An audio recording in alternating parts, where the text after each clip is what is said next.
ঘন ঘন বিপদে পড়লে, বেশি যদি বিপদে পড়েন, তাহলে একটি দোয়ার কথা বলবো।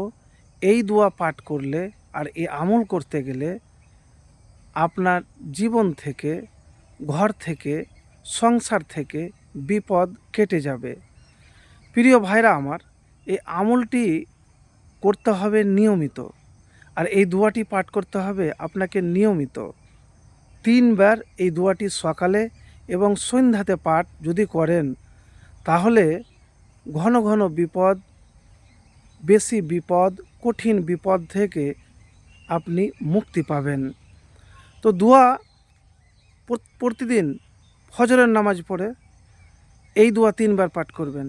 বিসমিল্লাহিল্লাজি লা ইয়াজুররু মা আসমিহি সাইয়ুন ফিল আরজি ওয়ালা ফিস সামাই ওয়া হুয়াস সামিউল আলিম। এর অর্থ হলো, আমি আমার দিন বা রাতের সূচনা করছি ওই আল্লাহর নামে, যার নামের সঙ্গে আসমান জমিনের কোনো কিছু কোনো ধরনের ক্ষতি করতে পারবে না। তিনি সর্বশ্রোতা ও সর্বজ্ঞ। এই দুয়ার ব্যাপারে রসুলুল্লাহ সাল্লাল্লাহু আলাইহি ওয়াসাল্লাম বলেছেন, যে ব্যক্তি সকাল সন্ধ্যায় এই দোয়াটি 3 বার পড়বে, আর কোনো কিছু তাকে কোনো ক্ষতি করতে পারবে না। এমনও যে বলা হয়েছে যে বিপদে আক্রান্ত হবে না। তো প্রিয় ভাইরা আমার, এই দোয়ার অনেক ফজিলত রয়েছে।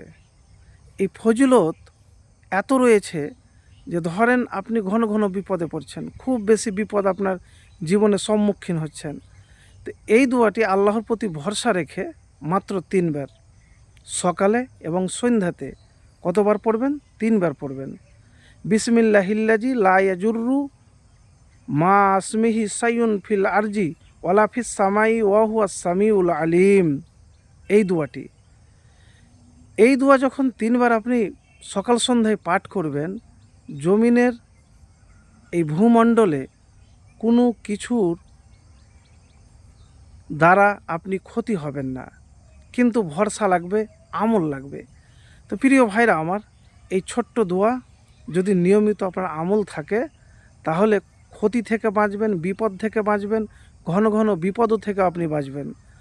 আর যে আমলের কথা বলছি, আপনার খুব অভাব, আপনি কোনো কাজে সফলতা লাভ করতে পারছেন না, ব্যবসা করছেন, কাজ করছেন, কিন্তু আপনার অভাবই দূর হচ্ছে না। আপনি 2 রাকাত নফল নামাজ পড়বেন, দুরূদ শরীফ পাঠ করবেন, মুনাজাতের মধ্যে ইসমে আজম পড়ে আপনি দোয়া করবেন। কেন? ইসমে আজমের অনেক ফজিলত রয়েছে। এই আল্লাহর নাম যদি পড়ে আপনি দোয়া করেন, ইনশাআল্লাহ আপনার দোয়া কবুল হবে। তো ইসমে আজম আপনাদেরকে আমি বলবো যে যখনই মুনাজাত করবেন, দোয়া করবেন, তখন অবশ্যই একবার ইসমে আজম পড়ে দোয়া করবেন। কেন? রসুলুল্লাহ সাল্লাল্লাহু আলাইহি সাল্লাম বলেছেন, যার হাতে আমার জীবন তার শপথ, যে ব্যক্তি আল্লাহর কাছে ইসমে আজম ধরে প্রার্থনা করে, যে নাম ধরে ডাকলে তিনি সাড়া দেন, যে নাম ধরে চাইলে তিনি প্রদান করেন।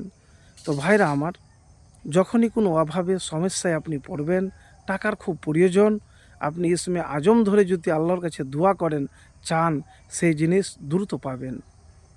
কিন্তু আপনাকে ভরসা এবং বিশ্বাস লাগবে। বিশ্বাস থাকতে গেলে, ভরসা থাকতে গেলে আপনি ফলাফল পাবেন ইনশাআল্লাহ।